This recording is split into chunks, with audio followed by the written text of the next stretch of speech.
Salut, vous regardez une carte postale crypto. Aujourd'hui, nous allons parler de gaz. Question. Je viens d'acheter des Ethers ou des Bitcoins avec des euros et j'ai payé des frais. Autre question. J'ai transféré des Bitcoins ou des Ethers ou des BAT d'un portefeuille à un autre et j'ai payé des frais. Quels sont-ils?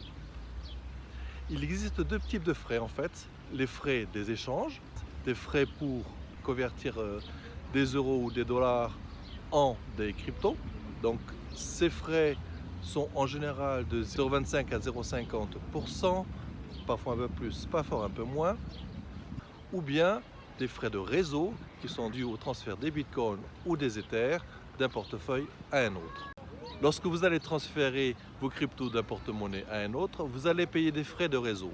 Ces frais de réseau sont utilisés par les mineurs pour les récompenser du travail qu'ils ont fait pour valider votre transaction.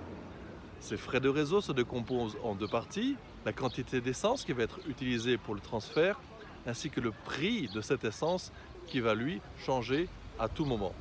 Pour le Bitcoin, ce prix de l'essence est déterminé en Satoshi.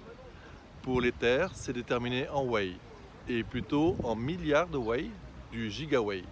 Donc quand je transfère mes BAT, mes DAI ou mes Ethers, je regarde toujours les frais que je vais payer. D'une manière générale, je fais en sorte qu'ils soient en dessous de 1 dollar américain.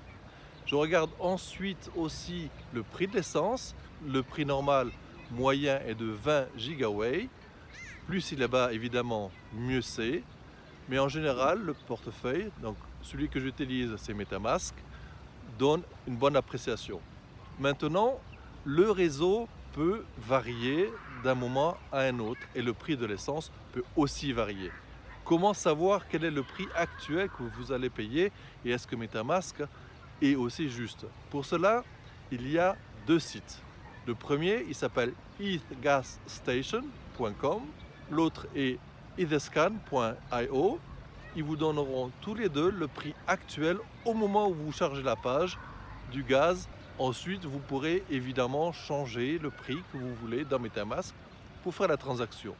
Mais d'une manière générale, MetaMask donne déjà une bonne appréciation de ce que vous allez payer. De toute façon, si vous trouvez que les frais sont trop chers, vous pouvez toujours annuler et le faire plus tard.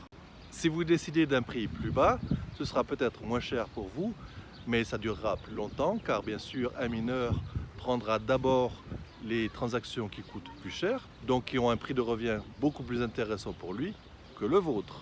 C'est donc un choix à faire. Si vous baissez votre prix, vous attendrez plus longtemps et ça peut durer jusqu'à plusieurs heures. Donc en résumé, deux types de frais, ceux des échanges, ceux d'une transaction qui sont donc des frais de réseau. Ces frais de réseau ont un prix d'essence et une quantité d'essence.